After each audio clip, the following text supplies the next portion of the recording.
Shalom dan puji Tuhan atas kebaikan Tuhan kepada setiap kita, sehingga izin Tuhan kita boleh bangun dengan pikiran sehat, pikiran cergas, dan semangat yang berkobar-kobar untuk melayani Tuhan. Untuk memulai renungan kita, mari kita berdoa. Bapa Surgawi, terima kasih atas kebaikan-Mu karena bersama dengan kami sementara kami mendengar dan mempelajari firman Tuhan. Dalam nama Yesus kami berdoa. Amin.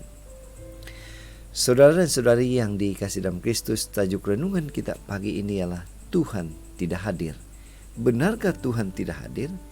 Firman Tuhan dalam buku Esta 8 ayat 8 mengatakan, "Tuliskanlah atas nama raja apa yang kamu pandang baik tentang orang Yahudi, dan meteraikanlah surat itu dengan cincin meterai raja. Karena surat yang dituliskan atas nama raja dan dengan cincin meterai raja tidak dapat ditarik kembali." Nah, bacaan hari ini kita boleh ambil atau kita baca dalam buku Esta pasal 8 ayat 1 sehingga 12. Ini merupakan kisah di mana raja mengeluarkan perintah yang menguntungkan orang Yahudi. Dan apa perintah itu? Apa keputusan itu? Sebuah ilustrasi. Sepintas lalu kitab Esta kelihatan seperti kisah duniawi. Mengapa? Karena Tuhan tidak satupun kali disebut di dalam kitab ini. Alur ceritanya berkisar dalam kisah pengambilan keputusan Raja Persia yang suratnya dicap dengan cincin meterai raja dan memberi kesan besar, bahkan membawa maut kepada rakyatnya. Di manakah Tuhan dalam jalinan kisah sekuler ini? Dalam eksposisi kitab ini, seorang pendeta memberi tajuk atas kitab ini sebagai The Unseen God atau Tuhan yang tidak kelihatan. Mari kita perhatikan bacaan kita. Dalam bab ini kita sedang membaca keputusan raja yang ketiga, yaitu izin untuk orang Yahudi melawan orang-orang yang mahu membinasakan mereka atas dasar keputusan atau perintah raja yang kedua. Hasil siasatan jahat Haman ayat 5. Nah, keputusan raja ini adalah atas peranan Esta dalam menyelamatkan bangsa Yahudi dari pembunuhan kejam. Namun, keputusan ini dimungkinkan karena peristiwa pemecatan Ratu Wasti. Esta 1 ayat 19 hingga 21.